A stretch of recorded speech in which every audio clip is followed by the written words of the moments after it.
Welcome to Cabinet on Tuesday, 16th of April 2018.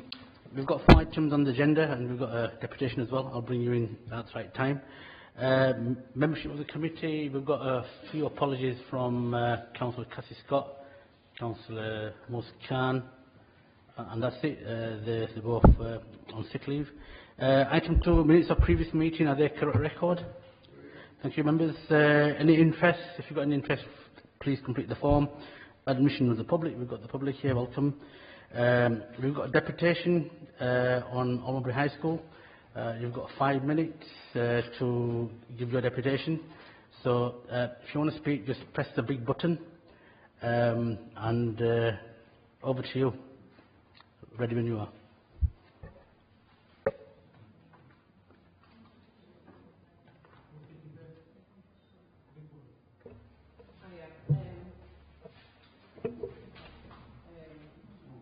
We've got a few concerns. Right, okay. We've got a few concerns. Obviously, we've seen that they've prepared to redraw the catchments for the different schools that are surrounding, and we don't understand why it can't be redrawn for Amber Community School to increase numbers. The last meeting that it was stated that nobody had touched Amber Community School for Academy. But we understand that someone approached from the Calderdale and expressed an interest on taking on, and this obviously was refused. So we'd like this confirming, if possible. And we also wanted to ask what kind of research has been done for obviously to do with the school closure, of the kind of effects that it'll have on the children with regards to the mental health and behaviour.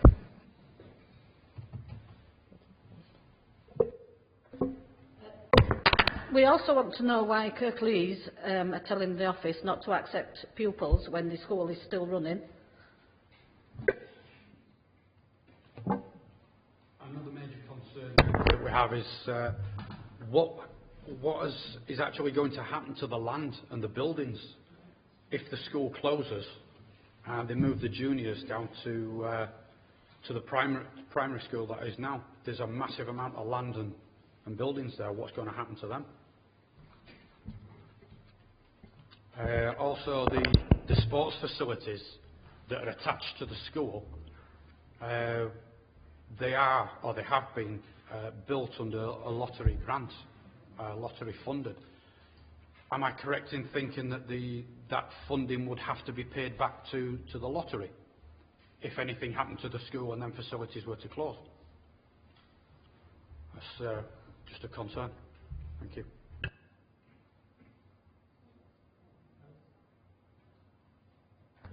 Okay, thank you. I'll ask Councillor Masood Ahmed, the portfolio holder, to respond. I didn't get everybody's name, but thank you for those questions, and we'll get back to you with regards to those questions. At the moment, it's a deputation that you're presenting, and as you can appreciate, there's a live consultation in place at the moment. Some of your parents have been to one-to-one consultation meetings, and those are still ongoing, so I don't want to really jeopardize the process that's currently live at the moment, and thank you for your deputation. Okay, like the lead member says, there is a consultation in process. Carry on engaging with that process. All views will be taken into account, and we'll get back to you. There is no public question time, sorry. No, I know that. I just wondered, have you used up all our 5 minutes? Yes. Okay, thank you very much. Item number 6, member question time. Hello, thank you very much. Martin Monroe.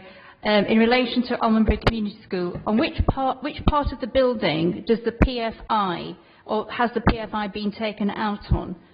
For the most part, the building predates the advent of PFI contracts. All right, sorry.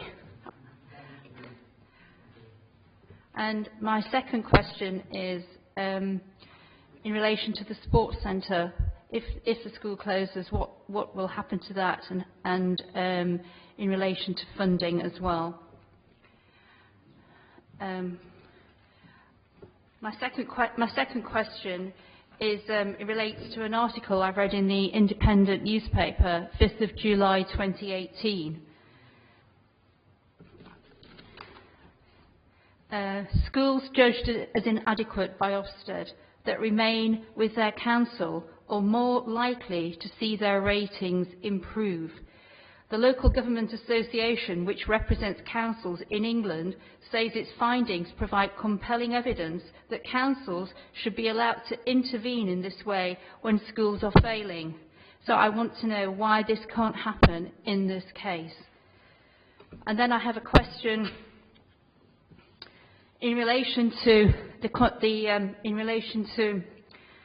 why the council it seems hypocritical in relation to the last question, but it's also a question about academisation.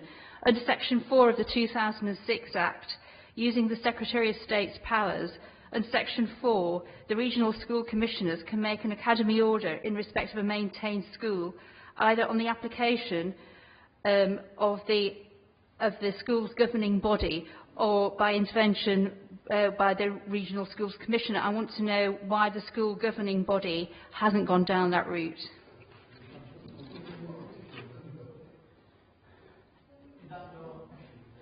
Sorry, no.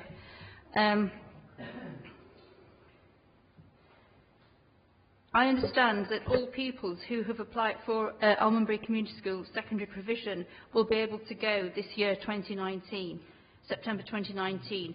So my next question is, will pupils currently in Year 5 still be able to apply for ACS for September 20 entry, and will they be accepted? And then I've just got some questions from the parents in relation to the academy, Berkshire Academy, which was in special measures, and it's been turned around. Parents would like to know why that can't happen with Almondbury Community School. A further question, again from parents.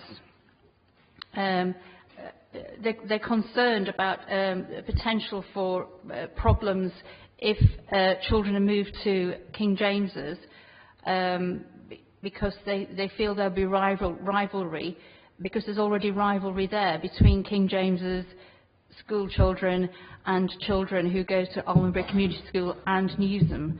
So they're really concerned about problems, social problems at the school. And I think that's it. Thank you. Thank you, Councillor Munro. Councillor Ahmed, do you want to answer them?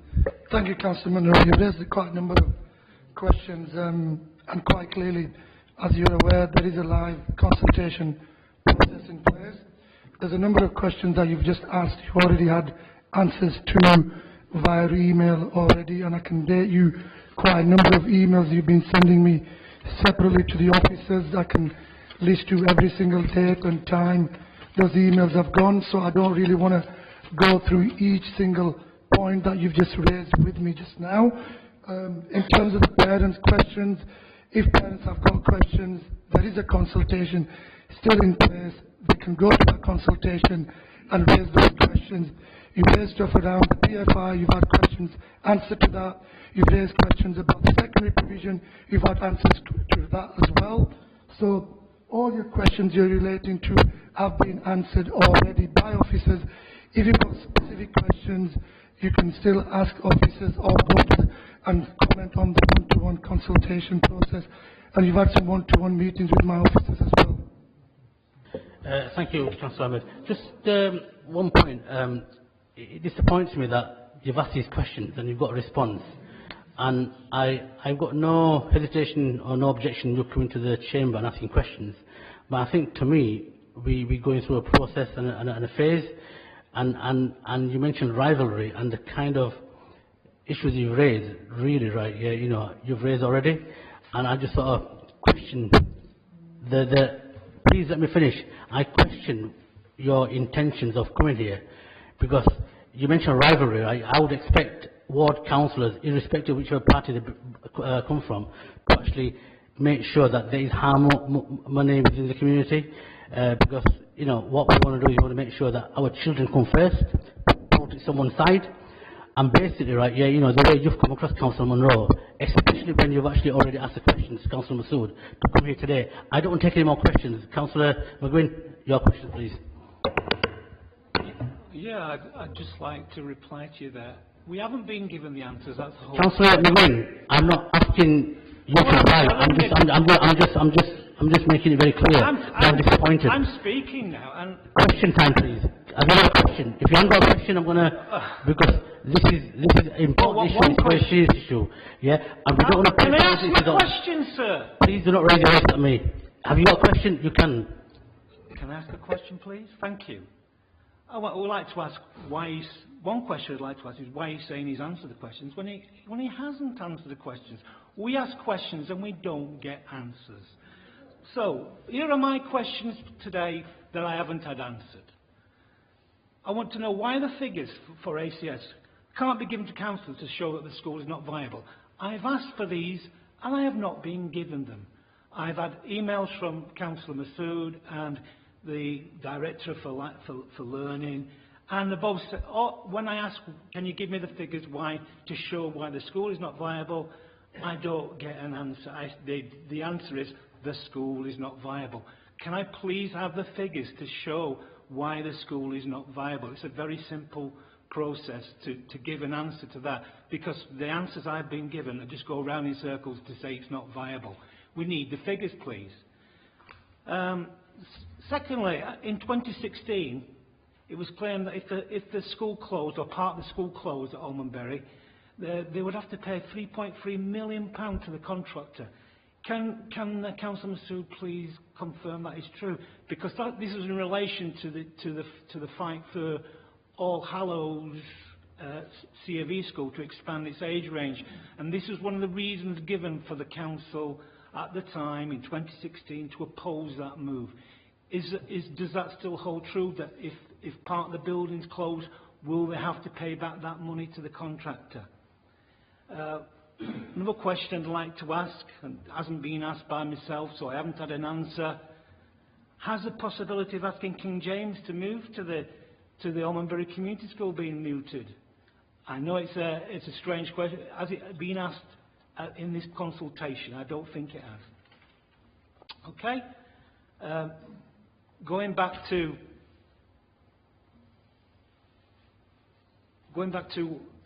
the consultation we had when we were, the junior school was under threat. Well, in fact, it was closed. The support for the school was 86% of respondents wanted to keep the junior school in its location, and instead it was moved to the high school building after the consultation. Okay, so obviously something's gone wrong. So I would ask what support was given to the flagship all through school, which was created in 2015 by the Education Authority. What support was given to that school? Can you give me a point by point answer, clarification? What happened? Why did it go wrong? Obviously something's gone wrong. What has gone wrong? Thank you. Thank you, Councillor McGuinn. Councillor Ahmed, do you want to respond? Thank you, Councillor McGuinn, for your questions. Yes, you did ask a number of questions around Almondbury School in terms of the viability and the financial non-viable stuff.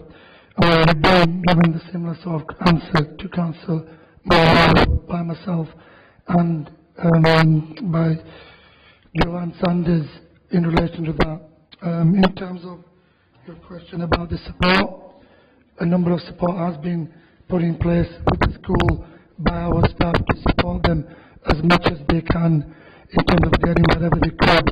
And unfortunately, that wasn't the case. If you want more detailed stuff, I'm happy to get that for you on the email back to you. Sorry. I mean, the emails that I've got from you, I've tried to respond to them the best as I could and in the appropriate time as well. I'm not too aware of any other emails that you've sent me, unless you've sent them to Joanne Sanders directly. The ones I've got in front of me there are a number of questions you've raised, and I've answered those questions. And you wanted detailed accounts. Unfortunately, you've not got that. Thank you, Councillor Ahmed. Thank you for your questions. Councillor Monisha Kaushik, you got a question? Thank you. Can the leader of the council please clarify what is going on with regards to the play areas? There are a lot of rumours going around whether play areas are being closed or dismantled. Can the leader tell me what the truth is? Thank you, Councillor Kaushik. I can tell you what the truth is. Firstly, I won't listen to what the rumours are going around there. We are not closing any play area. I've had some emails this morning from Dewsbury East, and I can say on the record that we are not closing any play areas in Dewsbury East, or for that matter, anywhere in Kirklees. In fact, we are actually investing £9.5 million of our resources to make the play areas better. So I can't be any more clear than that. Thank you, Councillor Kaushik. Have you got a supplementary? No, thank you. Thank you.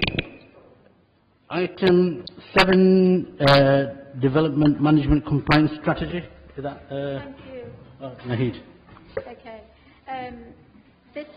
This report outlines a strategy for the effective and efficient use of planning enforcement priorities and actions to match the expected uplift in development activity resulting from the local plan. The information required to take decision is included in Section 2, especially Section 2.4 and 2.5. And I ask my colleagues to approve the adoption as a council policy, the development management compliance strategy, and authorise its implementation. Are we okay to approve that, members? Thank you. Item 8, investment in Dewsbury Sports Centre. Is that Graham? Chair, thank you. As Cabinet well knows, we have a capital investment allocation of £2.5 million for Dewsbury Sports Centre over the coming years. This is the first tranche of that capital investment, and it's to improve the change of facilities which are now tired and old. Cal, as our partner, will also be investing capital to improve other parts of the facility, primarily to the reception area, which is also due an upgrade. It's important that we ensure our change of facilities are fit for purpose and provide users with the best possible facilities. A modern, welcoming reception area will not only enhance the customer experience, but will make the process of entering the building easier and more efficient. We need to get this programme of works completed this summer, as we anticipate an increase in footfall due to the closure of Spenview Pool, as we start the £15 million investment programme later this year to replace Spenpool. Every effort will be made to minimise disruption during the works, however some disruption is inevitable. This is a good news story and demonstrates this Cabinet's commitment to ensuring as best we can, given still shrinking budgets, that we have the best facilities we can for our people. Chair, I ask Cabinet to approve this investment in Dewsbury Sports Centre as the first part of the wider refurbishment of the facility. I second that. Any more comments? Are we okay with that? Thank you, members. Item 9, Corporate Parenting Strategy. Councillor Viv Kendrick. Thank you, Chair. I'm really happy and encouraged to present the strategy to Cabinet. I have to say there needs to be one slight amendment before I get to the point of asking you to agree it. Whilst I've signed it as Vivian R. Kendrick, underneath it says my name is Viv Kennedy. I haven't changed my name. Okay. Can I just say a great deal of this strategy has been developed by listening to the views of children and young people and listening to their views and priorities, and pages 34 and 36 give a bit of flavour of that. You can see lists of some of the issues that children in our care raise with us. The corporate parenting strategy is the responsibility of all councillors, all officers, in fact the whole council, and involving our partners in delivering the best for our children in care and care leavers. Each elected member and officer has a duty to deliver on our parental responsibilities. And I will be particularly asking Cabinet colleagues in the near future to look at and question how the services within their portfolios contribute and support corporate parenting. That includes the leader. In addition, directors and heads of service will be invited during the coming year to attend corporate parenting board to inform how their services can and do support corporate parenting in Kirklees. This strategy as a draft has been shared with Children in Care Council, Care Leavers Forum, Children's Scrutiny, Safeguarding Children's Rights, Corporate Parenting Board and so on, and a lot of the issues raised and amendments have been taken into account in producing this final document. Ofsted previously pointed out that we didn't have a strategy, and whilst we needed to address this omission, that isn't the key driver for this. It is simply to coordinate the work and to provide the best outcome for our children and young people, and to provide a clear route map for us to follow and measure how we're doing against those outcomes. So I would ask the Cabinet to approve this strategy as presented at item 7 on page 31, please. Mr. do you want to second that? Yeah. I'd like to second that. Thank you, members. We all agree to that, and I commit myself. You mentioned the leader. I'm fully behind the Councillor Kendrick. You know, to get all this.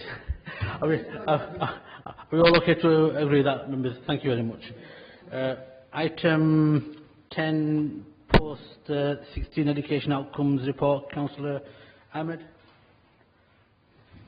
Thank you, Chair. This is the first report. Sorry, this is the first time a report outlining post-16 education outcome has come to Cabinet. The summary report comes with a full appendix which looks at all data in detail. Most students post-16 attend 3 main colleges: Kirklees College, Huddersfield New College and Greenhead College. The excellent performance at these institutions is mainly responsible for the excellent results overall. 98% of learners attend good or outstanding provision in Kirklees overall post-16. The overall results picture is very positive. A-levels, vocational, technical courses and apprenticeships all perform well above regional and national averages. On the vast majority of measures, Kirklees is in the top quartile. Progress is very good and recent GCSE performance is very strong. Not only do our young people perform superbly post-16, they are also very likely to be engaged in the employment, education or training. Our overall NEET figures are amongst the best in the country. The overall picture is excellent and there is a strong base from which to target those small number of areas where performance is not as positive. Thank you, Chair, and I really welcome this report. It's a very positive report that we've actually got, and just to acknowledge the hard work the colleges are doing. Councillor Kendrick, do you want to make a comment? Thank you, Chair. I would take people to page 64, the first sort of paragraph under the first bullet point, where it says performance on the vast majority of metrics is significantly above regional and national averages and statistical neighbour averages on the vast majority of metrics. So it's really saying that the data we've got about how well our young people in this age group are doing is way, way better than nationally and our statistical neighbours, tricky to say, and it's a really good news story. However, it doesn't hide the fact that there are some issues that need to be addressed, and I welcome the report and I would agree with the recommendation that the Director of Children's Services, in consultation with the portfolio holder, look at how we look to improve those places that need some more help. But it is really a good news report. Thank you, Councillor David Sheard.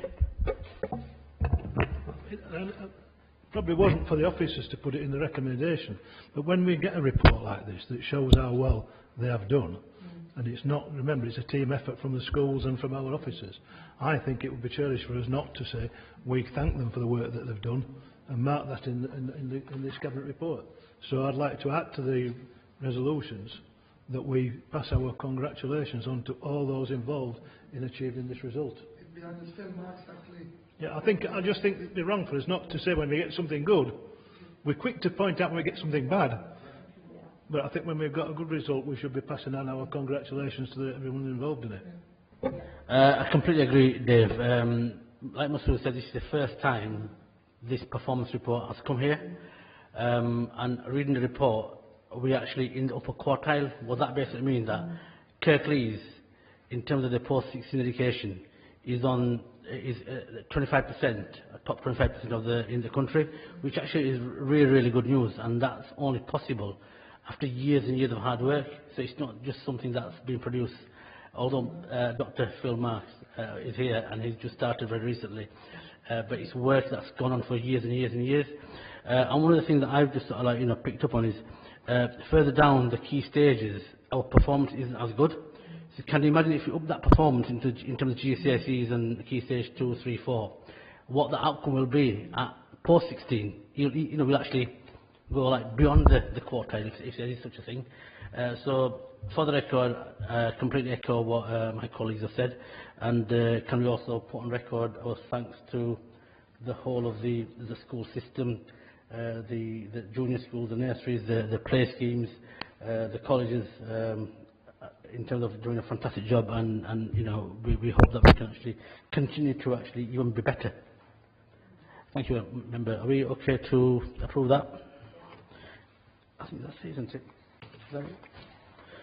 Right, members, thank you very much. That's the end of the meeting and the end of this year's meetings, and I'd just like to say a few words. I didn't plan this day, but I saw that you're there. I know you're stepping down, and hopefully not retiring, and thank you very much for all your support throughout all these years. But I'm sure you'll be around. Thank you very much for your contribution. Okay, members, thank you very much.